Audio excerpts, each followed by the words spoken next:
Suck it in. Make it look fine. Hi, everybody. Welcome to a very special episode of the Fundamentalists. My name is Elliott Morgan, and I'm here with Peter Rollins. Guys, you know sometimes we procrastinate on episodes. We have only procrastinated once on this episode. We are doing it on the day we typically post, and I think that's pretty good, if I do say so myself. I think so. Pete, how are you doing?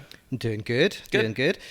Not much is going on, you know. But we were going to do this 2 days ago, and then you came around quite late, and we ended up just having drinks and hanging out. Well, that's what a lot of people don't know, Pete, is that we actually hang out. We are friends, yes. and we sometimes prefer just to be friends, not incredible intellectuals. I know, you know. Sometimes I know the world needs us, but sometimes we just need each other. Exactly, and that's okay. I had the whole thing set up, by the way, and we took it all down. Yeah, we talked about it. We're like, we could just hang out, not do this. It was a great idea at the time. So we're talking today, guys, about the subject of engagement. And why is that? Well, I'll tell you, Pete. Thank you for asking. Recently, I got engaged. Hey, can I cheers you Hey, publicly? man, absolutely. Congratulations, Thank mate. you. I appreciate that. We'll take a moment here. And she said yes. Wow. Yeah, that part's crazy. That's amazing. That is surprising. Yeah.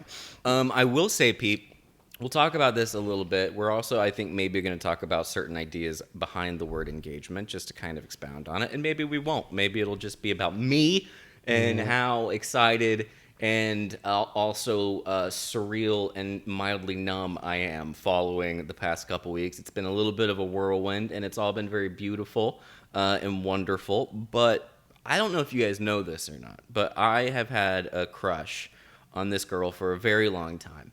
Very, very long time. In fact, I actually had a crush on her at the time that Pete and I were, in fact, living together. Now, Pete, in being the best friend a guy could ask for, was also very instrumental. Do you know I'm going to bring this up? I'm not sure. Don't know. Pete was very instrumental, very encouraging, and very wisdom-giving in terms of my initial how to fool approaches. Her, how to lie manipulate her into going out with you. Yes, and get her. Yes. And I got her. But it's all very cool and very surreal and very strange and lovely. So thank you, first of all, Pete. That's very sweet of you to have done that, because God knows I needed as much help as I could get at that time. And it all worked out very well. But no, it's amazing, man. Congratulations. Thanks so much. It's we need a bit of good news in the world at the moment, so it does seem that way. Nice. I proposed. I should probably remember the date. I don't even think I thought about the date when I did it. Is that something that you're supposed to remember? Was it around your birthday? But was it the day before your birthday or day after? Or day off? Yeah, I tried to get it as close to my birthday so that she had to say yes. But it was between Valentine's Day and my birthday, and then also between a bunch of other responsibilities. So I didn't time it great in terms of just overall scheduling. It seemed like things got very busy around that time by coincidence. But it was wonderful. I did it, and then we took a week. We chilled out, and then when we were in Palm Springs around like midnight on Saturday, we just made like Instagram posts and then put our phones down and fell asleep at like midnight and woke up to the nicest response. Like, it was so sweet. I've had a tumultuous relationship with the internet throughout the years, and it was like so nice to see. Just an outpouring of support and love. It's the first time people have been nice to you on the comment section. Oh, this is why. I get it. If you have this experience, no wonder people post things on the internet all the time. So it's been lovely. But what are your thoughts, Pete?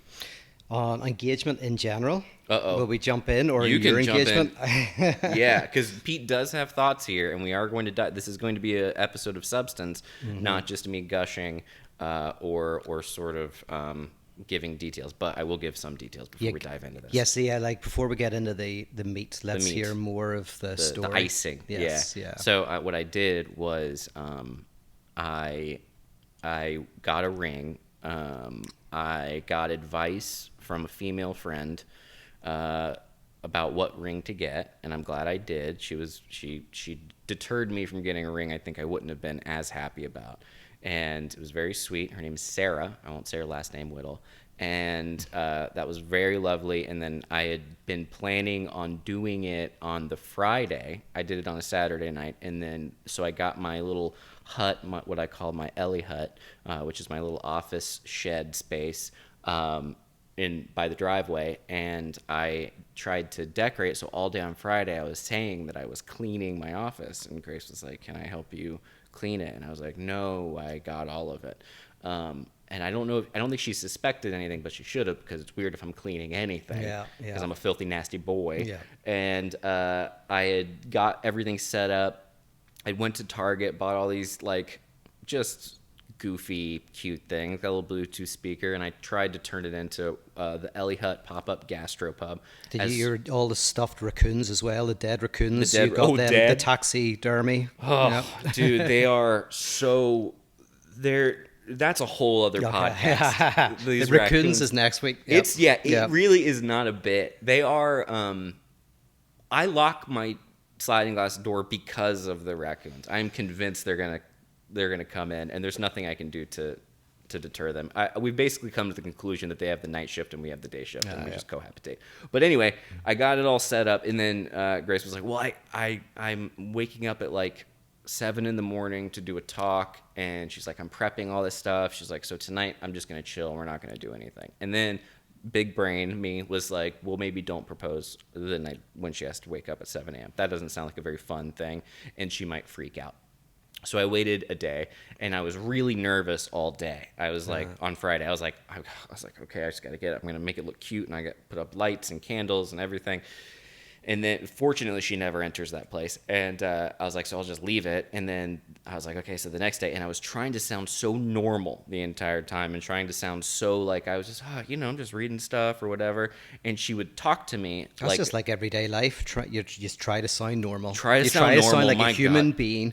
Once, Elliott, just sound like a human being. Yeah. She would talk to me, and I would just be like, nodding my head, like listen, like I was pretending to listen to her, because she'd be like, "It was so good, like the talk went really well," and I would be like, "That's awesome, yeah, that's really great that happened like that." She had no idea. Apparently, I fooled her wonderfully. She truly was very surprised, which I did not expect. I thought she would see it coming a mile away. She did not. And then that night I was like, well, don't get too tired. I was like, because I'm going to do a little date night tonight. And then I was like, she was like, do I need to change out of my sweatpants? And I was like, yeah, you should probably change out of your sweatpants. I came out like looking mildly dressed up. I got some clothes from Target and tried to make it very fancy, dude. Spare no expense. I think the last T is silent. Yeah, TRasj, yeah. TRasj. And I was like, yeah, get changed or whatever. We get changed. She walks over there. And we walk in, and I got like music playing. I got like this. I've gotten into Italian jazz lately. As people do, that sounds quite nice. What's happening? Yeah, and I've started flossing. We talked to you about this. Yeah. It's your teeth are like. Have you been whitening your teeth? No, I haven't. No, just wow. But I wear yellow clothes to offset it. That's what it is. Thank you for saying that. And I dye my hair yellow to make it look whiter too. So you make everything else yellow. Yes, that's a good tip. Yeah. So we walk in there, and I'm nervous as heck. I have it in my pocket, and she's like taking a little video because she thinks it's cute. And I was like, well, put that away. And I get on one knee. I don't remember much of what I said. And even if I did, I probably wouldn't share it. Yeah. And I do remember her bursting into tears, screaming, crying, shaking. No, she didn't. She did cry a little bit. And then she immediately said, of course. And then from that moment on, it became very surreal, and we kept it a secret. We told friends and family, and then we kept it away from the internet for like another week. There's people on that roof by that American flag. Is that what that is? Oh yeah. That's cool, I guess. Anyway, and so we announced it, and then since then it's actually been really nice. It's been really nice. Very good. Can you believe that? Yeah. Well, it's been actually good. Yeah. It's been fun. See, I got a theory on that. Really? That fits with my first of 3 points. But anyway, oh, I can't wait. We got ourselves a podcast episode. Thank God, because I was running out of things to talk about. But it's made it really nice and feel much deeper, very sweet. But man, it is crazy. It is a weird situation. I get it's weird. I think for people, not weird necessarily. Very cool for people, I think, on the internet, because we're both I guess you could say old school YouTubers, but yeah, it's just nuts to have a crush on someone for so long and then have this happen, and then there's a little bit of imposter syndrome and also just surreal, like, wow, this, and it also all makes sense. So that's my take on it. I'm very, very excited. So that's my spiel on it, and I will now return to not talking about it until you see the episode of the Valleycast where I talk about it. Oh yeah, which is coming out this week. But this is more. This is the more in-depth one. Yes. With 3 points that Pete's about to get into. 3 points, absolutely. No, yeah, because the first thing I was thinking, and I'm indebted to Shizek for this, but so sex and sexuality. Oh boy. Yeah.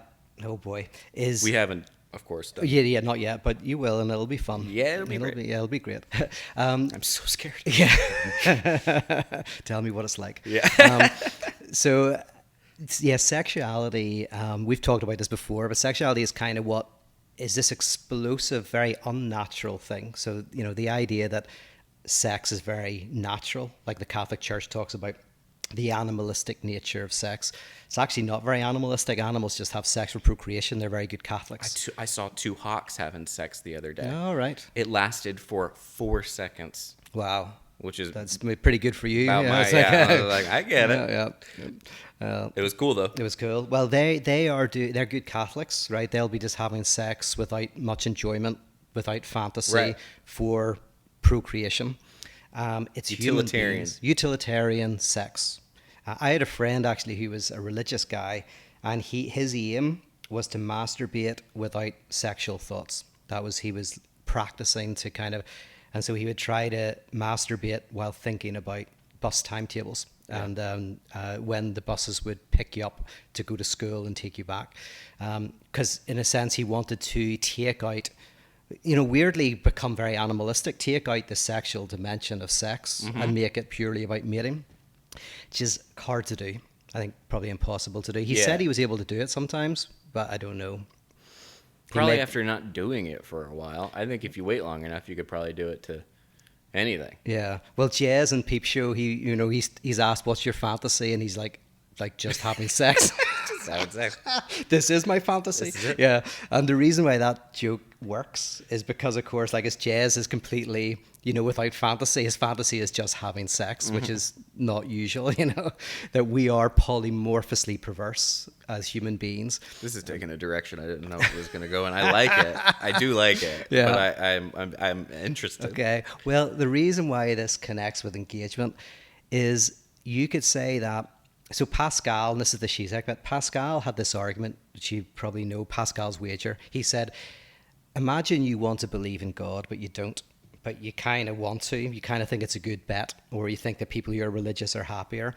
Pascal says, well, act as if you believe. Do the rituals, do what religious people do, and the belief will come later. Mm-hmm. Just like when you're a kid, you do the practices of your family life and your beliefs come after. So Pascal is saying, reboot yourself. Basically, if you want to believe in something, just act like you already believe it. Fake it till you make it. Fake it till you believe. Well, yeah, and in that way, you at least get into heaven. If you do the good bets. If you bet it, you either get into heaven. If you're right, if you're wrong, you just die. Maybe you think, religious people seem to have a more chilled out life. Whatever it is, so you do that. But I love that idea. It's interesting. I love the idea of thinking that religious people have a more chilled out life. I would say I'm pretty non-religious, but I would say I have a pretty chilled out life. Pretty chilled out life, yeah. I don't know, but it was a different time. Yeah. Well, then Shizek kind of turns this around and says, well, in the area of love, it's kind of the opposite, an inverted Pascalianism, which is, an inverted Pascalianism was you believe too much. What do you do to get distance from your belief? Do rituals. Yeah. So, for example, if someone's has a psychotic religious belief and it's too much, then what they can do is go through the rituals of belief and just have it like, I go to confession once a week, I go to my mass, and then I don't have to worry about it the rest of the week. Yeah, like the pastor believes or the congregation doesn't have to. Yes. You go to church so you don't have to really believe it. Yeah, because some people have too much belief, like they think they always feel guilty, they feel that something's always looking at them, they feel, the elf on the shelf, everything's looking, and there's a too muchness. Mm-hmm. And then Shizek says, well, in a way, sexual desires like that, that sometimes love and romance can be too much. It brings anxieties, jealousies, insecurities. It's like, will the person love me tomorrow? Will I love them? Will they let go of me? Will that person be with somebody else? There's so much to romantic love. There's sometimes a too muchness. And the interesting thing is, my first thought and point is that engagement and marriage can be a way to try to distance yourself from the craziness of romantic desire. Dude, it's so funny you bring this up. I'm trying to I am officially working on a new hour of drumroll stand-up comedy. Current title is Ridiculous Universe. I'm very excited about it. Nice. But one of the ideas that I've been kind of writing with and playing with was the idea of how incredibly exhausting and a pain in the ass it is to be in love, and it is truly an actual pain in the ass. Yeah. Like, it is so exhausting and so time consuming and so all encompassing.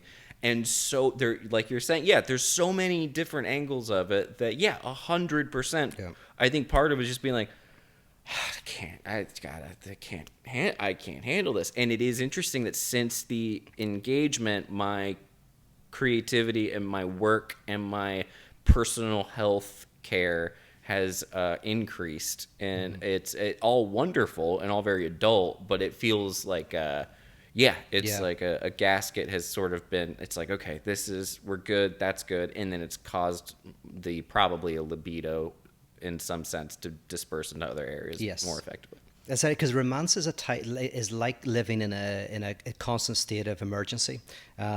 In some respects, there's so much a too muchness to it that Tell me about it. Yeah. So to weave your subjectivity into the big other, to kind of like make public, in sickness and in health, in saying basically, if your desire diminishes for a while, it doesn't matter. We've still got stability. We've got what? That won't happen. Yeah.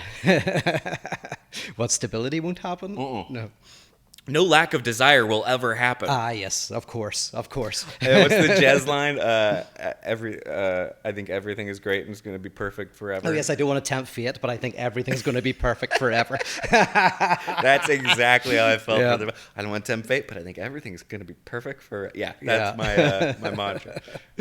Yeah. So that, even you said, like, once the proposal was done, there was a certain calm in the aftermath of it, and I think to some extent that's because that's one of the things that engagement and marriage can provide, is a certain calming, a kind of a renaturalizing of sexuality. Interesting, you almost said denaturalizing. Yeah. Whereas I want to say renaturalizing, a sense of kind of reculturizing, probably, sexuality. And then Point two, related to that.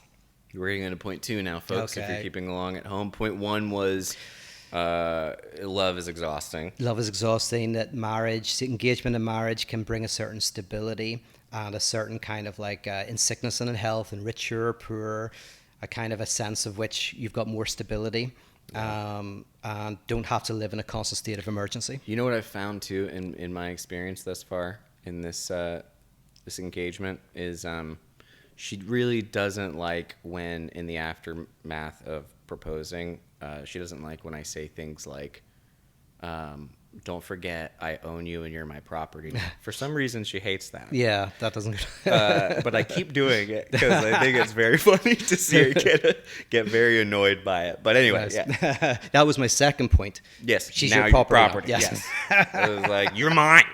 It's very funny to say because it's so absurd, but it still feels offensive. Like, it actually is one of the few things that I say that really does, like, that when I say it, I'm like, I don't like it. But anyway. Yeah. Well, the second point then is, you could see marriage, and not just marriage, but marriage in particular, as an attempt to dethrone desire in favor of love. And desire is idealization, love being sublimation. So the point is, the function of desire Well, we're going to need to dive into this one. Okay. This is going to require, if you're a new listener, thank you for joining us. This is the Fundamentalists podcast where we talk about pretty heady topics. Pete is a post-structural That's what I train Lacanian. in, yeah. But I'm technically, funnily enough, not a post-structuralist, although that's what my PhD is in. I'm probably more of a structuralist, a German idealist. German philosopher. idealist. Yeah. He's a German idealist, guys. So if that doesn't explain it, I don't know what will. But he does philosophy. He's very smart, and he thinks about things in a very interesting way that embraces contradiction, and it's all very good. So if you're new to this podcast, he's going to use some words right now that he might need to explain. Yeah. Nicely done. That was a pretty nice good. little aside. We're going to need to talk about sublimation, define that, and we're going to need to talk about the other one that you said too. That's the right, other idealization. Yeah, so desire basically functions with the idea that you can say this is not that, right? This normal thing that I have is not the absolute that I really want. So desire is always looking for the next thing. It's always kind of like when you get what you desire, it loses its shine quite quickly, and then you want the next thing. So desire is always this thing that I have is normal. It's not that, the thing that I want, which is special. That's idealization, is you idolize what you don't have or what's under threat of being taken away from you. So if you have a kid playing with a toy, if you take the toy away from them, the toy can sometimes become something really special. Just in the act of taking it away, they suddenly really want it. Or if they don't have the toy, and some other kid's playing with a toy, they really want that toy that they don't have. But as soon as they have it, without the threat of it being taken away, or without it, then nothing. It becomes normal very quickly. iPhone 10, you have to have the iPhone 10. Yes. So that you can get the iPhone 11. Yeah, you get it, you unbox it, you've got it, and then really quickly it loses its total shine, and you're like, this is very much like the iPhone 9. And then the 12 comes out. I just bought the 12. And it was exactly the same as the 10 that I had, pretty much, just not with a broken screen. It didn't do anything. Yeah, they're all fine. They're all fine. They're all at this point. They're all fine. So yeah, that's the function of desire. So it's a kind of metaphor. It's or metonymy, I think they call it, where you get one thing and it's not it. You move on to the next thing, but love. And this is the kind of the Christological dimension. Love has the structure of this is that. This normal thing that I have is the absolute. And so it's Christological because that's the whole thing about... Interesting. Yeah, it is about this man... The normal thing is the absolute. So in Christianity, you've got this idea that this normal person is God, right? So that's why Christianity is called the religion of love, just simply because it's not the religion of desire. This is not that. But rather it's the religion that is, this is that. The normal thing that I have is the absolute. I just love this. This is so nice. Oh, yeah, that's all right. So that's sublimation. So sublimation is when you have something normal and you embrace it and you have it, and yet in its normality, it is the absolute, it's everything. And so in marriage, you're deciding, although obviously you live together, but you're deciding to live together with all of your tics and all of your difficulties and all of your emotional baggage and all of that. I mean, she's having to take a lot of shit on with you. So she's doing that. Poor girl. Yeah, poor girl. And yet... But me, nothing. I don't have to take on anything. Yeah. Yeah, and in comparison, probably not much. You know? Yeah, I'm doing just Yeah, God knows what she deals with. Yes. I deal with my fair amount, and then I go, hey, and then she goes, hey, and I go, all right. Well, that's love. That's the difference, because in desire, it's always you idealize the other person, but once you're living together, if you don't move from idealization to sublimation, it falls apart very quickly. But in sublimation, where you go, this is that, in other words, this normal human being with all of their tics and grimaces and all of their symptoms is, in their normality, the absolute. Then you've moved from idealization to sublimation, or from desire to love. And I think marriage symbolizes people's risk and courage to try to make that move. It's a sacrifice. I mean, it is a whole... I've come to the conclusion that if I think about it, if I sit and think about what the implications are, which I have done, and obviously, and I did it out of love, and it's all beautiful, but it's the same, I think, for both of us. If we sit and think about it, it's a mind it's a mind-bending, crushing sort of. It's a paradox essentially, because it feels so freeing and so nice, and yet it is also by definition a constraining sort of thing, because you're going, I'm committing to this. I'm sacrificing every other option, every other thing, and you're doing it willfully, which is crazy and beautiful. But what's beautiful about it, I think, is the cutting off of everything else. And one of the biggest sacrifices of being with someone is the sacrifice. You're sacrificing the fantasy of being with them. So that's the major things, right? When you're fantasizing about being with somebody, there's a real pleasure because you can imagine how incredible it would be. When you're with them, you sacrifice the fantasy of being with them to be with them. And that's very dear. So this is Sharan, one of this really depressing philosopher. He said, the reason why you shouldn't commit suicide is because you will rob yourself of the pleasure of thinking about committing suicide. So his main reason not to kill yourself is because there's so much pleasure in thinking about killing yourself. That sounds like a guy who should have killed him. Yeah, he's got some fascinating things. I'm going to get Pete for my birthday got me some Japanese whiskey. Oh, you're gonna... So I am partaking in that right now. Do you mind if can you keep talking? Right, but you know what happens whenever you're not there? You lose it. Go all over the place. Well, let's let the listeners and the viewers just sit in dead silence. Yeah, no, I've tried. I remember like a few times you've walked off to get a drink, and then I try to pretend that you haven't. Lose all your gusto and charm. Goes everywhere. See, there's a lesson there. See, check this out. Isn't this nice? Pete got me this. Anyway, yeah, I'm back. You're back. Oh yeah, so you are sacrificing the fantasy of being with someone to be with them, and the thing about that is Anna Freud once said, I thought this was great. She said, in your dreams, you can make the perfect omelette. You just can't eat it. So in other words, obviously in your fantasies, you can break the eggs, you can have the perfect omelette, but you can't eat the omelette. In reality, you can't make the perfect omelette, but you can eat it. So you're sacrificing the dream of a perfect omelette, but you are getting, what love is, which is to be with someone in all of the difficulties and find meaning and depth in the midst of that. And I think that's a very courageous thing to do. Pretty good omelet. Pretty good omelet. It's a pretty good omelet. Can't complain about my omelet. Yes, but always the fantasy of the omelet will always be better, because the fantasy is someone.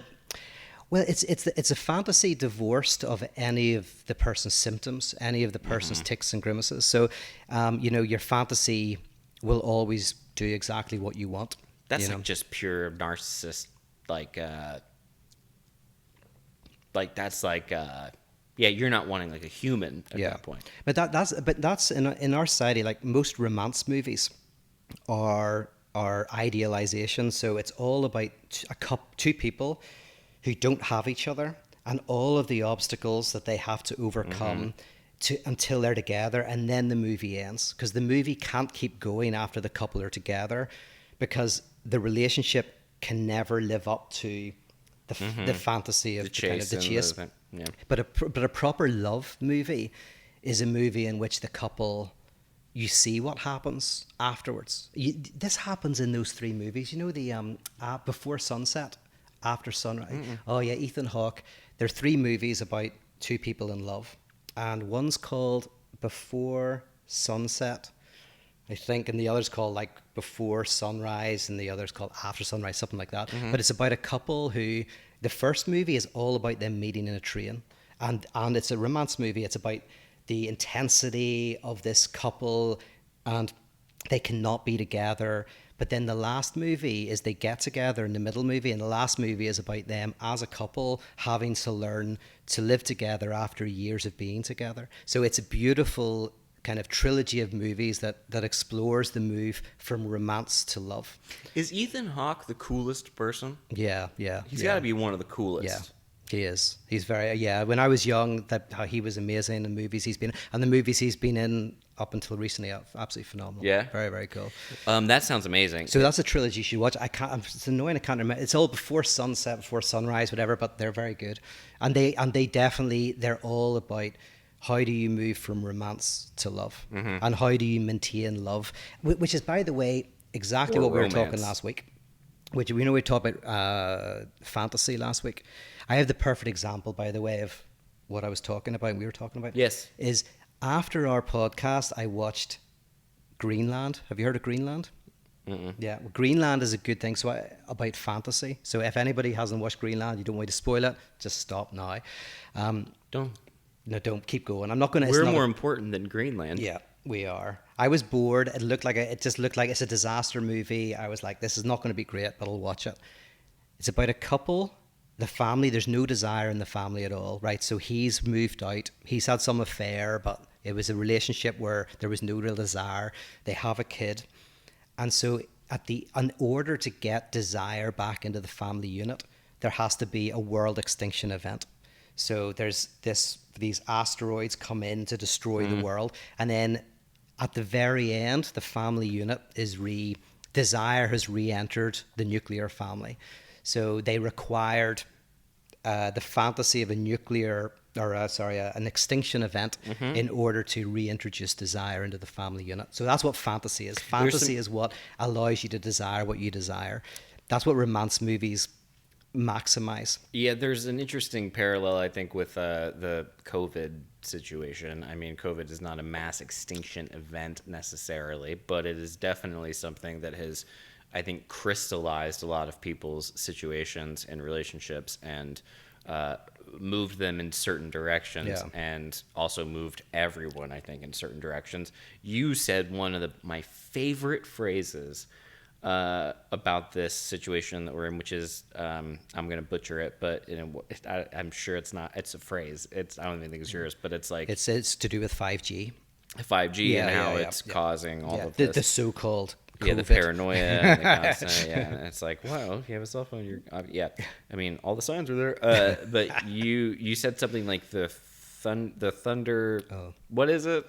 Yeah, that's the lightning is struck, but we haven't heard the thunder yet. Yeah. Or the thunder is. That's it. But and the amount of the rippling effect, the butterfly effect that's going to happen for the coming years, I think, in people's mental health and in relationships and in personal lives, is something that I find very fascinating and slightly terrifying. On that, I talked to a psychoanalyst friend of mine. You've met Sean. Do you know Sean, the Irish psychoanalyst in LA? I don't like him. No, I don't. I don't remember. I don't know if I have. Yeah, he's a good guy, but he was telling me, like, a lot of people are going into therapy, obviously because of COVID, but this connects with what we're talking about, because there's a lot of couples now that are forced to be together all the time.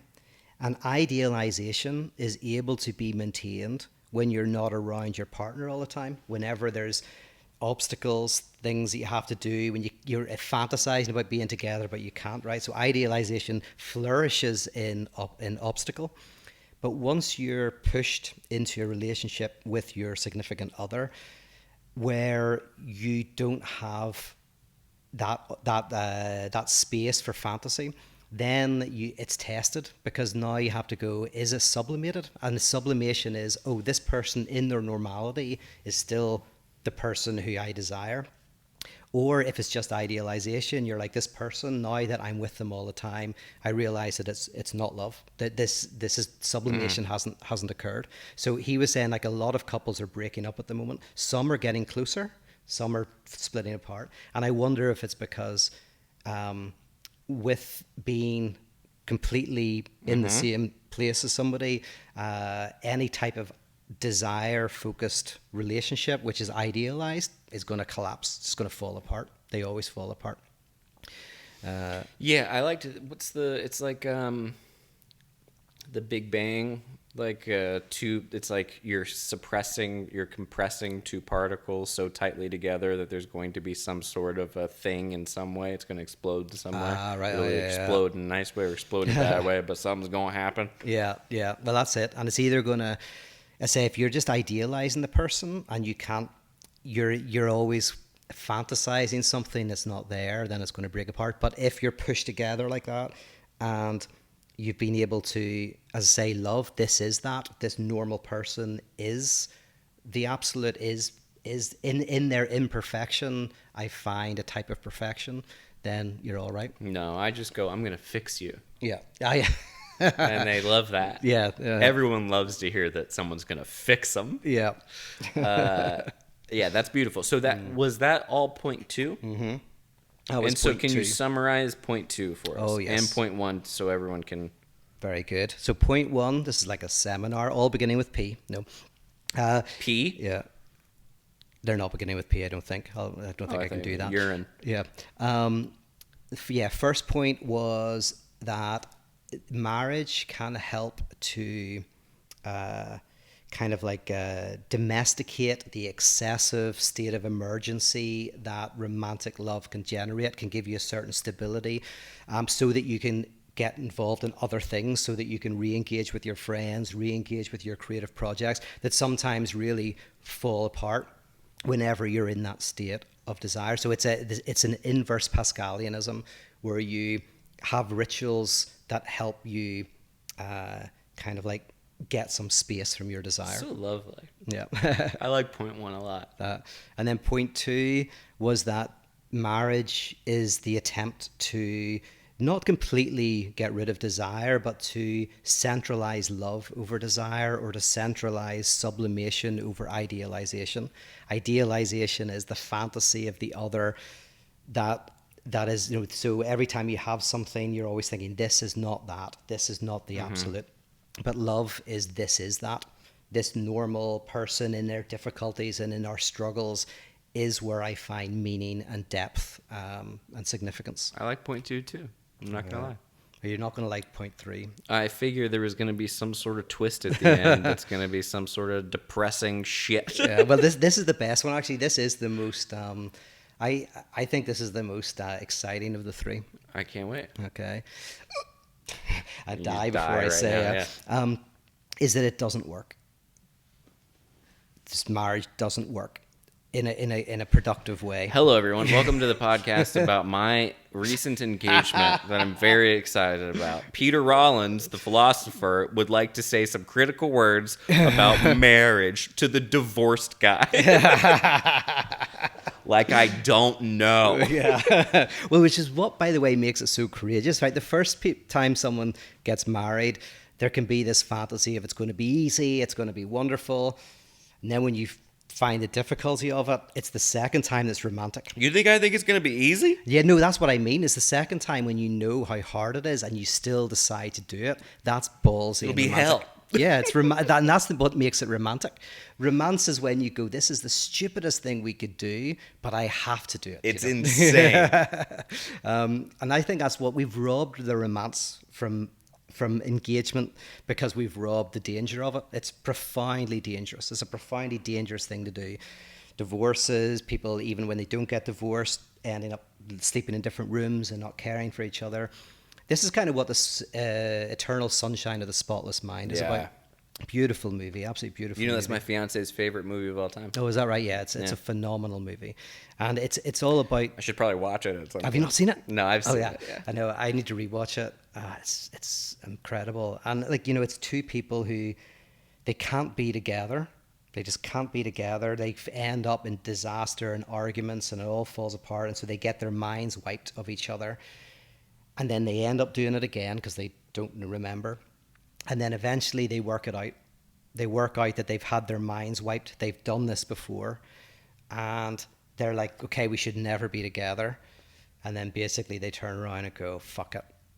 Basically, they go like, and that's love. Like that might be the most beautiful story. Mm-hmm, mm-hmm. Absolutely incredible. I've often thought that I would like to you can make a short film where you have somebody coming from the future with this image of how your relationship's going to collapse. So say I come from the future, you and Grace are married, and from the future, or you're engaged, and I sit you down and put on the television these key moments in which your relationship begins to fall apart. And then this point where at the very end, it's a complete disaster. And I said, there you go, you've seen it. And then you turn around and go, I'm going to do it anyway. We'll take it. Yeah, we'll take it. That's romantic. That's romantic. Deal. Deal, yeah. And so when I say it doesn't work, I mean it partly like that. Going, this probably isn't going to work. Even like the person from the future, this isn't going to work. I'm still going, I'm going to do it. But then secondly, in relation to this point, is that the not working is where the potential for renewal of the relationship always is. So for me, you can never domesticate sexuality. You can't do it. And marriage can't do it. Engagement can't do it. You can't domesticate. Sexuality is one of the most decentering, destabilizing forces in our being, right? You can't domesticate it. Said the entirely. Freudian. Yeah. Yes. Yeah. You're a Jungian. Got him. Yeah. So you're like, yeah. What do you think of that? I don't know if I'm a Jungian. I'm just trained in being a Jungian. Yeah. But sexuality is like and anybody knows that it is this explosive force that can get you to do things that you wouldn't normally do. You can betray the people you love. You can destroy friendships and best friends and family members. Love is and sexuality is incredibly explosive. And here's the thing about that is that's like, if there wasn't these explosions of self-destructive ecstasy, we would be utilitarian creatures. So we would be determined, i.e. if we were purely conscious, we'd be animals. We wouldn't be human. Exactly, because to be utilitarian, I think consciously we are determined. Like, we're always looking to maximize our pleasure, minimize our pain consciously. We're always looking for recognition in whatever we're doing, whether it's in money or fame, recognition, to maximize that, etc. But here's the thing: the unconscious is what derails the conscious. The unconscious is the repetition of explosive derailing activity, like sexual desire explodes. And that allows for you to reconfigure your life. So every time it happens, most people, whenever it happens, they maybe get a divorce, or they maybe hate each other or whatever. They see the explosions of this untamed sexuality as something to fear. But actually, it often arises whenever the relationship is kind of in a rut. And it's the opportunity for a couple to reimagine their relationship. Now, two things can happen when it happens. Either two people break up, that's fine, people do that, or two people renegotiate their relationship. So every time this explosion of libido kind of like threatens to destabilize marriage, and it always happens, and it will happen, is instead of seeing that as a threat and a failure, it can be seen as a productive failure. It's the moment in which a new type of relationship can arise, and desire can re-arise. And so does that make sense? It makes total sense. I mean, dude, productive failure is the theme of my entire career. Yeah. Well, you haven't got the productive down yet. You've got the failure down. I got the failure. Yeah. And here I am. I'm hoping for the productive side. Yeah, I would love to see it too. I can only assume it'll happen. I mean, I get it. I think it's, I mean, obviously I am more idealistic, I guess, in the realm currently, but I also believe that there's no utopian sort of existence, and I think here's my view on it. I think that the idea of engagement, the idea of marriage and commitment is truly like a ritualistic act of accepting the fact that things could go haywire multiple times. Yes. And you then make the commitment on a conscious public level to deal with it. And I think that is cool. I have no problem with divorce, clearly. I have no problem with people doing whatever they want to do if it's between the two of them. But I firmly have I feel uncomfortable with the idea of people thinking that marriage and just settling down and all that stuff creates this sort of heaven-like situation. Yeah. And so, I think that you go through things and you figure it out and you do what you do. But that's what life is, right? Like, that's the whole point. Yeah. Like, I don't feel like it's an ending. I do feel like it's a beginning of something that you consistently have to figure out every day and every moment. And I think that's nice. Yeah, no, and this is my point, is that it's not even that difficulties will happen and you have to overcome them, right? We all know that, right? It's almost, I want to be stronger and go, difficulties will happen, and that's the most exciting part of the marriage. Yeah. It's like and that's partly why one marries, is so that when those explosions of derailment happen, you've got a structure that means you're more likely to try to figure it out. And That's therefore, totally, yeah. So then it becomes a productive failure. So something happens, you stay within it, and that failure actually kind of like, it almost shakes you up. It shakes up everything. It kind of gets you to talk about things you've never talked about before. Adds a little zest to the Yeah. life, for God's sake. Yeah, that's it. And Can we bring a little something, something to this boring ass life that we are all currently living in right now? a little bit of spice. But the only way you can get that is if you have one has grace for the other person, and they have grace for you. I Because love that word. Yeah, it's a nice word. yeah, because you have to almost, if you think that the explosion of difficulty is a failure, we should walk away. You don't get to see that. Oh, actually, this is an opportunity for us to maybe talk honestly about stuff. Because and you see this in the aftermath of a difficulty. Couples will either break up, or they end up saying, "I've never said this, but I'm gonna put this on the table," or they go, "Right, we're gonna have to rethink this," or we're gonna. And it kind of like, as I say, it almost creates a second relationship, a new type of relationship. Because people tend to break up with people and stay in a relationship with the type of relationship they've always had, right? So you break up with different people, but you always have the same type of relationship with the new person you go out with. The real trick is you don't have to break up with someone necessarily, but sometimes you have to break up with the type of relationship you have. Yeah. And that's more radical, is that sometimes you go, right, we have a type of relationship that now is no longer working. We can break up with the type of relationship we have in order to imagine something new. So for me, the failures are where beautiful. the magic happens. Beautiful. Yeah, I fully agree. I think it's wonderful. This is what you're going into, man. This has got your... I mean, look, I have full confidence that everything will be actually pretty freaking cool the entire time, except for when it's absolutely abjectly terrifying and horrible. But I love that idea. The breaking up with the type of relationship is very nice. Yeah. It's very beautiful. And then it allows you to shift and mold and adapt like a human being who recognizes they have a finite life, and you get to just go, I'm choosing this person, or I am choosing this person in this capacity. It's all going to be beautiful. Because if it was a straight road with no bumps, it would be boring. That's what I think deters a lot of people actually from marriage and from engagement and from monogamy, is the idea that someone is going to think that this is the end, and I think that bums me out. In LA you see this a lot, and ironically I think it's mostly the other way around, that the constant just going out with new people is an attempt to avoid the difficulties of being with one person and going through that rich, rocky road. And then when you do that, you end up going out with the same person over and over and over again. So it is actually a very self-defeating argument, I think. You're chasing basically the eternal honeymoon, rather than kind of like going into the difficulties of relationship. So Lacan had a famous saying where he says, there is no sexual relationship.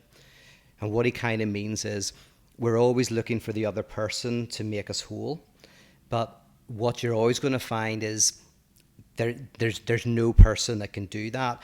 But where the enjoyment of life is you find someone who rubs up against you the wrong way and the right way. You rub up against someone in such a way that it creates sparks and energy and movement. Well, then I nailed that part, I guess. I think I'm pretty good on that.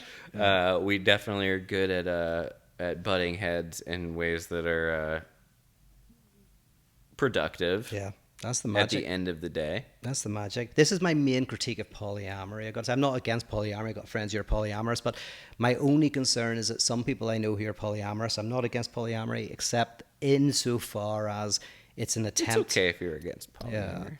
Yeah, but Who cares? Is that right? Yeah. My main critique of it is just that sometimes we're looking for a way to avoid the confrontation with the truth that there is no sexual relation. In the past, marriage was that, and now I think there's sometimes an attempt to have multiple partners so as to try to mitigate against the the antagonism of sexual relationships. Hometown buffet. Perkins. Yeah. But I also see get a little scoop of this, a little scoop of that. Yeah. You'll be nice and full, no problem. Instead of just this one meal all the time. Why would you want that? Yeah, which kind of like I think the one meal is like if you go into the difficulty, even if it is polyamorous, but it's still any relationship that's attempting to get rid of the antagonism is dangerous. And I think any relationship that enters into and enjoys the antagonism, the impossibility, the ruptures, the obstacles, is productive. I love that. That's very beautiful.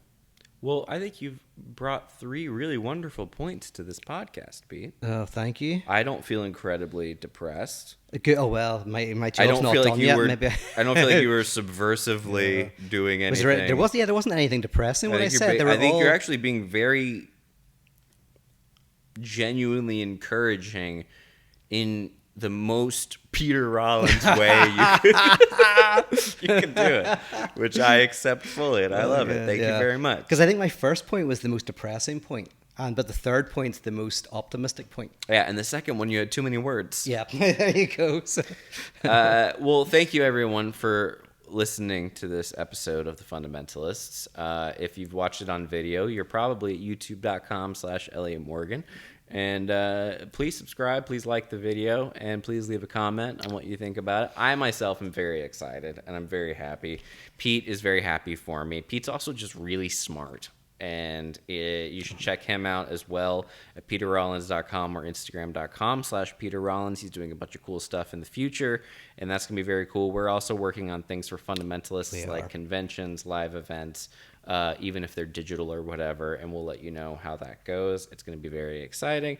And also check us out on iTunes and Spotify. And if you would like to leave us a review on iTunes, that's purely just fun for us to read. That is, so, I really love. There were some nice comments left in the last week. I don't know if you've seen, some really nice comments. Heck yeah, man. Yeah, so I'll check. We'll send. You guys really send those to me. Oh yeah. I'll just look at it myself, not like an asshole. You send them to me. Yes, sir, I will send. If you could fax them out, that'd be great. I've had some Japanese whiskey, so we're gonna cut this one, I guess, short, maybe. I don't know. No, 52 minutes. We're doing fine. Thank you so much. Just to say again, mate, congratulations. I'm so excied. You guys are going to go on this journey, and it's going to be a good one. You'll be there the whole time, man. I'll be screaming at you and yelling at you, and y'all probably won't hear about those parts or the good parts because Pete and I are actually very close friends. I don't know if you guys know that or not. So this is a cool podcast. You should keep listening to it, in my opinion. Or viewing it at youtube.com. No, who gives a shit. All right. Bye, everybody. All right. Bye-bye.